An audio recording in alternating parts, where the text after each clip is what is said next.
So I've actually been shooting film for like 14 years now.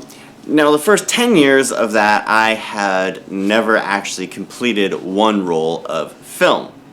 But over the past few years, more so like the past 2 years, I've gotten a lot more into it because now that photography and videography is my job, I'm using film to kind of be more the hobby aspect. And I've been traveling with a camera for those 14 years, and it's always been like the latest and greatest, you know, kind of thing. Like I always had the newest phone, I always had the newest GoPro, and that's kind of what I would take with me everywhere for a long time. Then when I upgraded to like mirrorless DSLR things, it was always the like most talked about camera, the one that Peter McKinnon said was the best and that kind of thing. But then, traveling with a camera for so long, I got kind of tired of coming home to having like 3,000 photos that I never did anything with. So using film really slowed me down, especially when traveling. Because you get 36 exposures in most rolls, and that was just a great way to slow me down. And I've kind of fallen in love now with the mentality and the aspect of like shooting with older cameras, not the latest and greatest. And I feel like my photography has really matured into what photography really should be.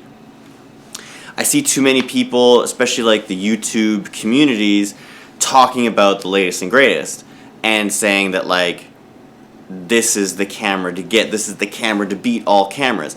I understand why, because obviously gear reviews do so much better on YouTube than a video like this, but I don't want to talk about cameras anymore. I don't want to have a discussion about what the best camera to get is, because for me now the best camera for me is a film camera from before the 2000s were a thing, and it's not the best. Like, it doesn't take the best photos. It just takes photos that I enjoy.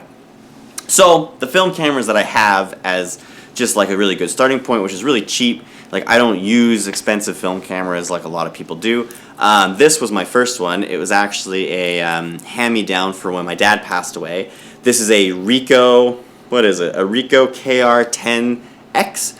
I have like shot like not even one full roll of film on this thing, I don't think. And it doesn't work the best. I don't really use it because it's more sentimental to me than anything. And I kind of want to start shooting with it more and maybe get it fixed up, but that's one camera. My main bay of film camera has been this guy, the Minolta, what is it? It's gonna focus. The Minolta, what is that, SRT10?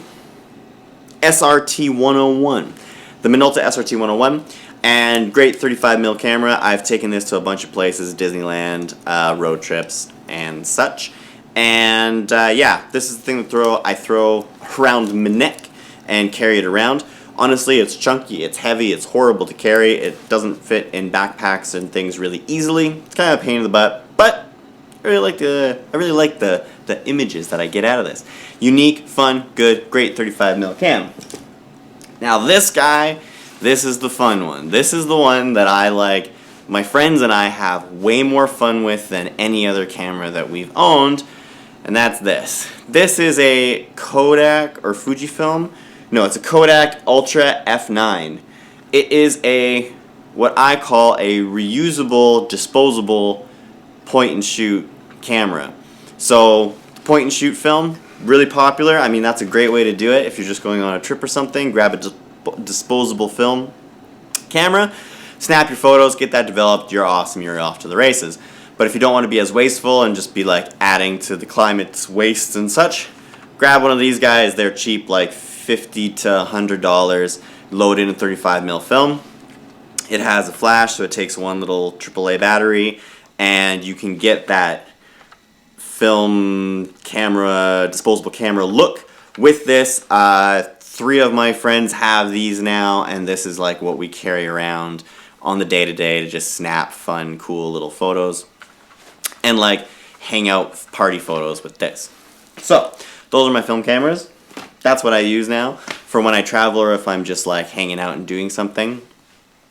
I have found that I have transitioned into more of an artistic side of photography, and the artistic side is literally just capturing my friends while we travel and hang out, have a good time. That's pretty much it.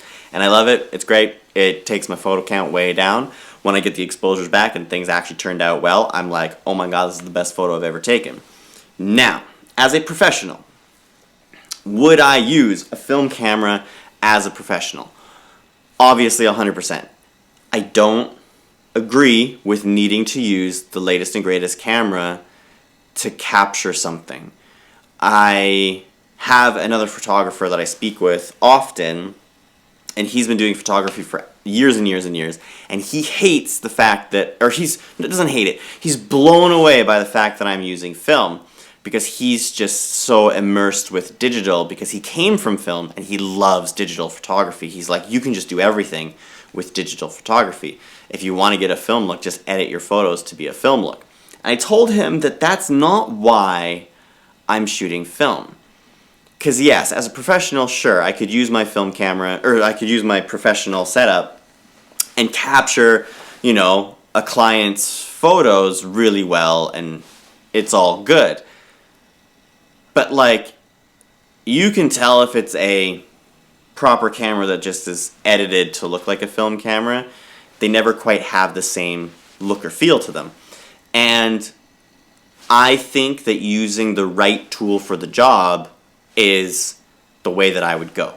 Now, I know other people are charging more for their film packages than they are for their normal digital packages, because obviously there's an additional cost with film. But again, I disagree with that. Why are you charging more when you are the one who's capturing this look?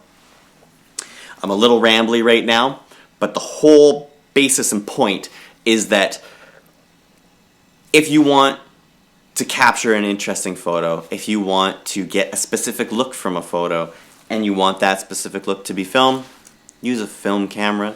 Just show up, you're doing a portrait session, maybe it's for a musician or something, and you're like, hang on a second, let me just snap a few. And you snap them with this, deliver it to them when you're done, and they'll love it, they'll appreciate it, you get a cool look, you have a fun thing. Ariana Grande, her Dangerous Woman cover, the one with the like, I don't know what it is, black and white thing with bunny ears, that was captured on a film camera casually by Matt Barnes, because that's just what he wanted to get. That's what the look he wanted to do was. So, yeah, that's my rant about film over the last couple of years using film and using cameras. I am now more of the guy, instead of trying to buy the latest and greatest and the best and the most expensive thing, I'm the guy who's like, I would rather buy a camera from a market and use that for a portrait session and just get something really cool and go with it that way. I feel way more inspired and way more in control of my own photography when I do that, rather than just defaulting to the digital form factor, throwing on a filter, doing a little edit, and saying, this is now photography. That feels more boring to me, but film keeps me alive in this crazy world. I know it sounds like super hipster, and like with what I'm wearing right now, I'm even more hipster looking at myself. But I truly believe that if you are wanting to progress as a photographer, as a creative, and you want to capture more artistic or moment type things, obviously picking up film and shooting with film, I think, is a great way to do that. Slows you down, makes you appreciate photography more, teaches you more about photography, which I think is awesome. I keep looking down at my monitor. Bad at YouTube stuff. Anyways, if you enjoyed this, leave a comment down below. What film cameras do you use? If you don't use a film camera, what weird and wacky thing do you do to add some style into your photography? Lighting's a big one. Obviously, I'm super warm right now because I'm being lit by a Christmas tree. So like, that's kind of fun. It's kind of a look, you know. It's kind of cool, very warm with the natural light. I don't know. It's a thing, and I think it's fun. So lighting is another great way to express yourself, getting some cool, weird, freaky lighting stuff. But what do you do to create your more unique, inspiring of yourself, more art photography of art? What are you doing? Leave a comment down below.